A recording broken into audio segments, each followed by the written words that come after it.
Ya, pemirsa, kita awali di segmen hari ini. Temuan berbagai dugaan kecurangan di pemilu 2024 harus segera dicari jalan keluarnya. Ya, Koalisi Perubahan mendukung penggunaan hak angket untuk mengungkap kebenaran dalam jalannya pemilu yang jujur dan adil.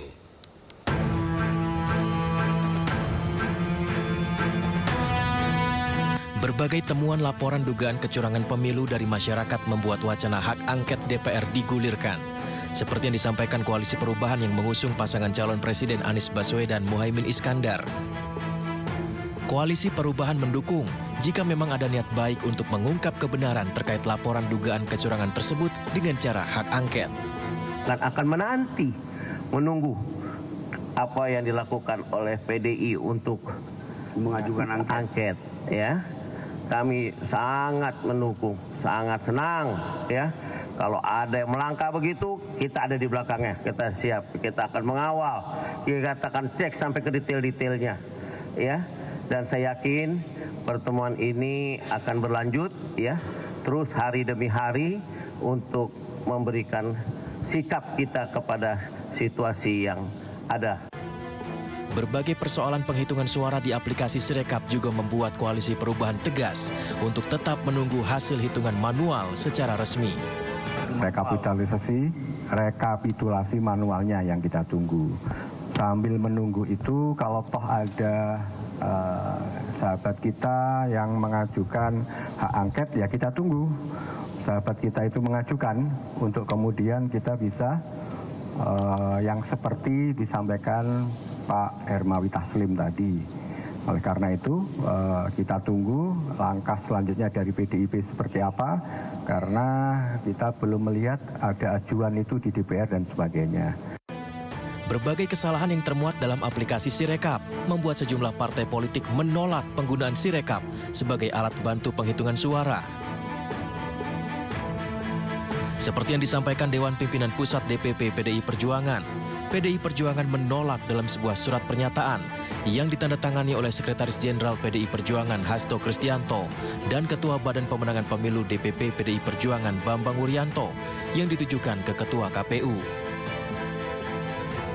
Menyusul PDI Perjuangan, DPP Partai Keadilan Sejahtera, PKS juga resmi melayangkan surat kepada KPU yang meminta menghentikan Sirekap dalam penghitungan perolehan suara pemilu 2024.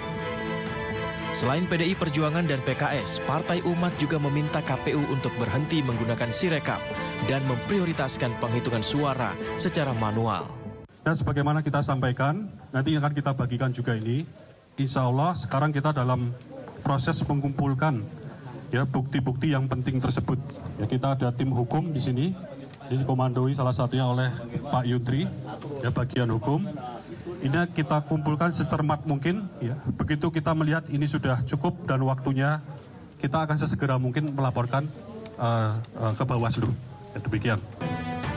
Permintaan sejumlah partai ini beralasan karena bukannya membantu dalam efektifkan penghitungan suara pemilu, namun penggunaan Sirekap malah menimbulkan keresahan dengan sejumlah kesalahan-kesalahan. Tim Liputan iNews melaporkan. Pemirsa, politikus PDIP Adiana Pitupulu menegaskan sikap seluruh kader PDIP solid terkait usulan hak angket dugaan kecurangan Pilpres 2024. Bahkan dirinya mengklaim komunikasi antara relawan kubu 01 dan 03 juga sudah mulai terbuka. Artinya kesadaran ini mulai nampak di seluruh rakyat kita, pendukung 01 dan 03. Di bawah kita sudah mulai komunikasi, kita sudah mulai ketemu. Hak angket sepertinya akan berjalan. Dan itu adalah pilihan konstitusional.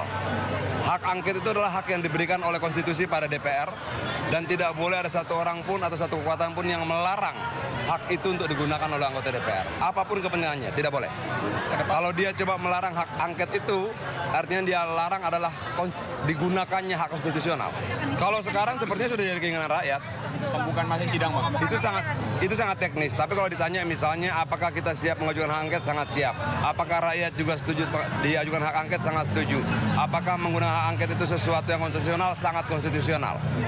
Saatnya kita simak pantauan arus lalu lintas pagi hari ini dan kami telah terhubung dengan Brigadir Treslinda dari NTMC Polri yang kini berada di kawasan Gadok, Kabupaten Bogor, Jawa Barat. Selamat pagi Brigadir Treslinda, bagaimana pantauan arus lalu lintas dari tempat Anda melapor? Silakan.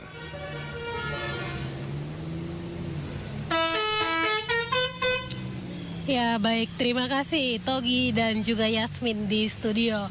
Seperti yang Anda lihat, memang pada saat ini arus lalu lintas ke arah puncak nampak mengalami kepadatan dan memang puncak ini menjadi salah satu destinasi favorit yang dipilih masyarakat pada saat libur akhir pekan, sehingga memang lonjakan volume kendaraan pada pagi hari ini sudah terjadi sejak pukul 6 pagi tadi.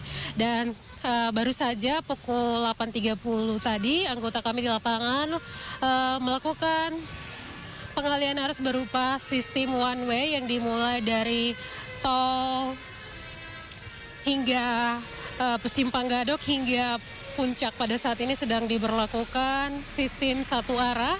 Untuk itu bagi Anda yang akan melakukan libur akhir pekan ke arah Gadok dapat mengikuti ketentuan-ketentuan yang berlaku, kemudian dapat mencari jalur alternatif lainnya sehingga dapat membuat arus lalu lintas di kawasan ini juga berjalan lancar. Sementara untuk arus lalu lintas yang akan mengarah ke arah Ciawi saat ini masih dalam keadaan relatif lancar. Dan juga pemirsa, kami harapkan Anda untuk selalu berhati-hati serta utamakan keselamatan dalam berkendara. Mengingat pada pagi hari ini juga dominasi kendaraan selain didominasi oleh kendaraan pribadi, ada juga kendaraan-kendaraan seperti bus pariwisata mendominasi volume kendaraan pada pagi hari ini. Untuk itu kami harapkan Anda untuk memeriksa kembali kondisi fisik kendaraan serta pastinya Anda sendiri dalam keadaan sehat. Dan untuk mengupdate informasi arus lalu lintas terkini, kami siap melayani Anda di 15169 atau melalui SMS center kami di 9119. Togi dan juga Yasmin, kembali ke Anda. Ya baik, terima kasih Brigadir Treslinda atas laporan Anda dari kawasan Gadok, Bogor, Jawa Barat. Selamat bertugas kembali dan salam presisi.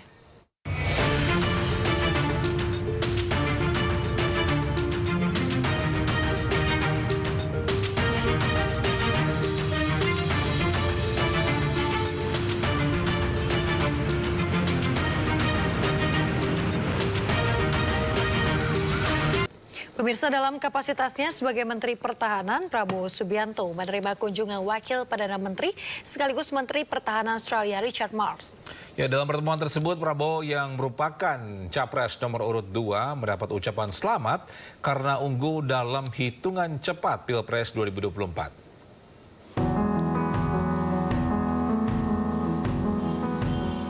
Menteri Pertahanan Prabowo Subianto menerima kunjungan Wakil Perdana Menteri sekaligus Menteri Pertahanan Australia Richard Marles hari Jumat. Dalam pertemuan tersebut Prabowo didampingi oleh Mendagri Tito Karnavian, Panglima TNI Jenderal Agus Subianto, Wakapolri Komjen Agus Andrianto, serta Ketua Komisi 1 DPR Mutia Hafid. Ini merupakan pertemuan kali ketiga antar kedua tokoh dalam kurun waktu 10 bulan terakhir. Kedua Menhan membicarakan hubungan bilateral kedua negara, khususnya dalam bidang pertahanan. Kemudian kita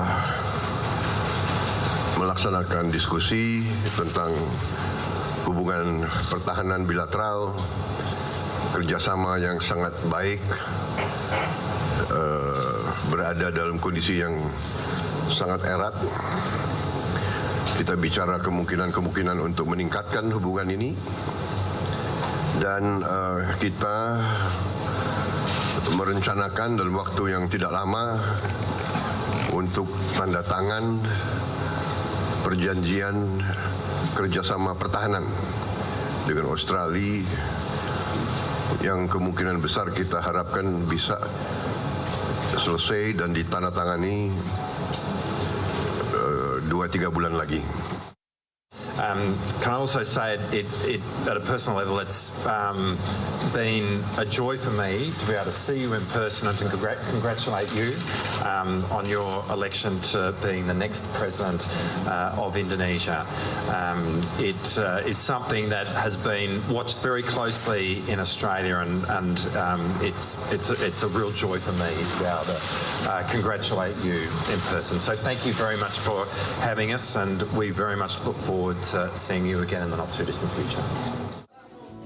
Dalam kesempatan tersebut, Richard turut mengucapkan selamat kepada Prabowo yang juga capres nomor urut 2 karena unggul dalam hitung cepat Pilpres 2024.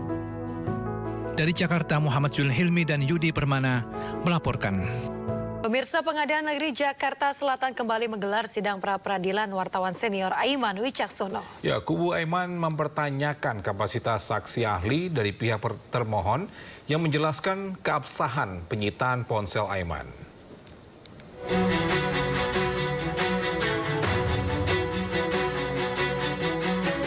Pengadilan Negeri Jakarta Selatan menggelar sidang lanjutan pra-peradilan wartawan senior Aiman Wicaksono. Agenda sidang mendengarkan keterangan ahli yang disampaikan pihak termohon. Bidang Hukum Polda Metro Jaya menghadirkan ahli hukum pidana dari Universitas Krishna Dwipayana, Kombes Purnawirayan Warasman Marbun. Kehadiran ahli ini mendapat penolakan dari kubu Aiman, sebab ahli merupakan purnawirawan polisi aktif sehingga dikhawatirkan tidak independen.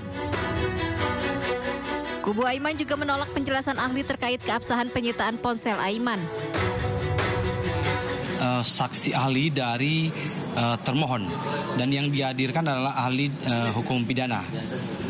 Tadi kami sudah mengawali pertanyaan sejak awal untuk melihat apakah ada konflik of interest terhadap ahli ini, di mana saudara ahli ini juga merupakan purnawirawan dari Polri sendiri ya. Sehingga kami mengklarifikasi itu dan sudah dijawab. Yang kedua, tentu tujuan dari pra-peradilan ini adalah menguji sah tidaknya penyitaan. Apa yang diuji? Yang diuji adalah prosedur formil, tata cara mekanisme penyitaan itu. Benar nggak atau tidak? Itulah substansi pengujian terhadap sah tidaknya penyitaan di dalam pra-peradilan ini. Tentu pertanyaan-pertanyaan kita juga kepada ahli letaknya pada benar nggak prosedur yang sudah dilakukan oleh penyidik. Sebelumnya, Aiman Wicaksono mengajukan permohonan pra-peradilan atas penyitaan ponsel miliknya saat diperiksa sebagai saksi oleh Polda Metro Jaya. Pemeriksaan terkait informasi dugaan aparat tak netral dalam pemilu yang dilontarkan Aiman. Kubu Aiman menilai penyitaan ponsel, SIM card, dan akun media sosial tidak sah secara hukum. Dari Jakarta, Muharlin, Dede Rudi, Dipo Andi Muharram, iNews melaporkan.